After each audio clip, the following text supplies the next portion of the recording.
Good morning! Dahil may umorder sa atin, sa ating Feel Beauty Trend na store dito sa Japan. Yan, ipapadala na po natin yan ngayon doon sa post office. Tara, samahan niyo po.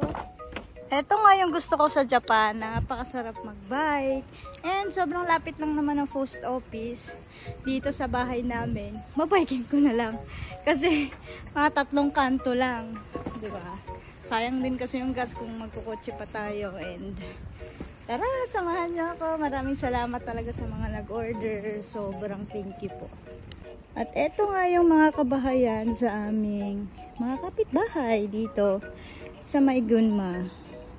So, countryside po ito, pero hindi talaga siya totally countryside. Talaga siya probinsya. Yan, napapansin nyo naman. Yan, sa city pa rin kami.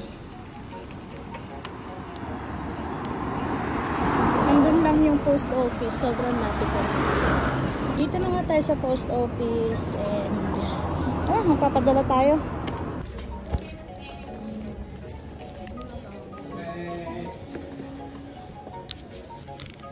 At tapos na tayo magpadala. Ganun lang talaga kabilis magpadala dito sa Japan. Kaya ang sarap.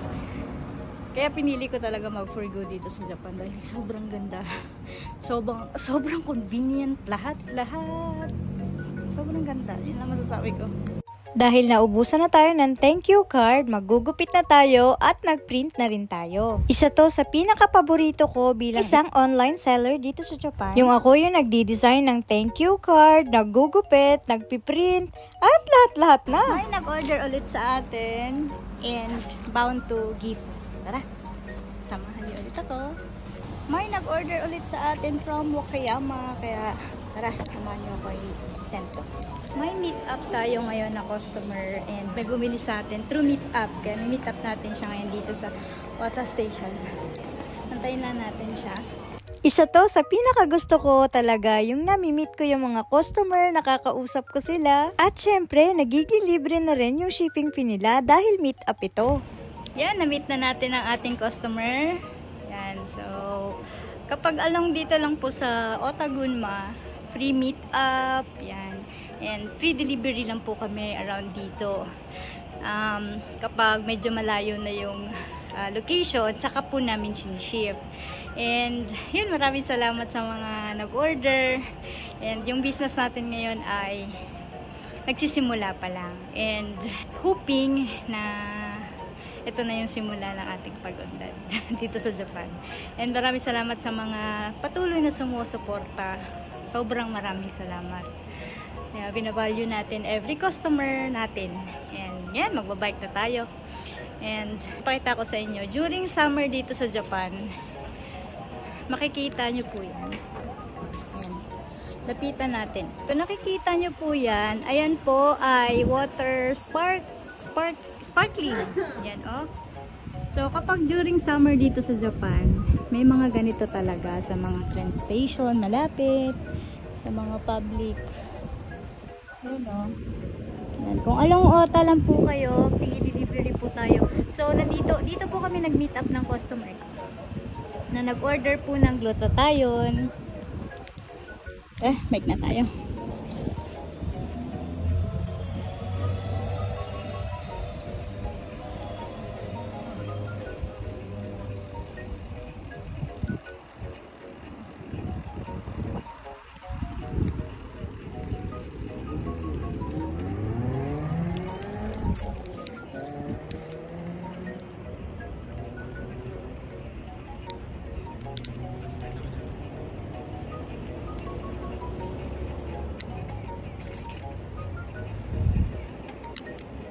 Finally, ang aking kangkong. Hala, ang laki niya. At ang lusog. Ayan, no. Ito po ay mga kalabasa. Ayan, kalabasa. Pagagapangin ko yan doon. Halo-halo muna sila ngayon. So, ayan siya. And ito po ang aming veranda. Medyo mahaba itong aming veranda. And ayan po ang aking mga kapitbahay. Yan, yun po ang munisipyo. Malapit kami sa munisipyo. And ayan. So, samahan niyo ako mamitas. Mamimitas tayo. Excited ako mamitas. Ang haba. Grabe. Pitasin na natin to. Ayan. Para dumami pa ang kanyang mga tangkay. Ayun, meron pa. Siya.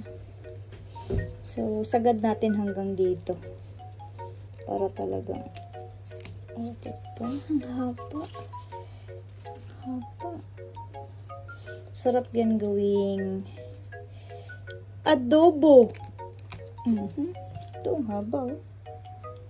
Diba? Dito lang tayo nagtatanim sa ating hardin. Ang ating munting hardin. Yan. Tanggalan na natin lahat. Ito. Medyo lahat. Walang pinatawad. Lahat talaga. Yes, lahat. Ating tanggalin. Marami pa yan. Ayan o. Tanggalin natin. Lumalaki na aking kalabasa at ang lusog. Diba? Tanggalan na natin. Ito, kalabasa.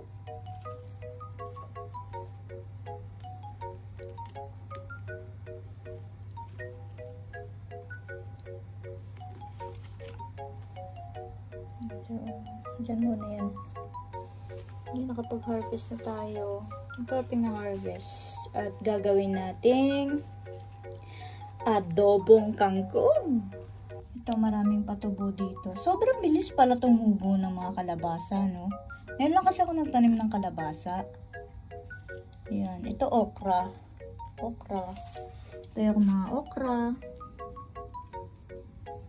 Kailangan ko pa bumili ng mga ng lupa. Ito, humiga na siya. Kailangan natin maging ng lupa. May lupa ako dito eh. Nagbalan natin siya ng lupa para tumayo.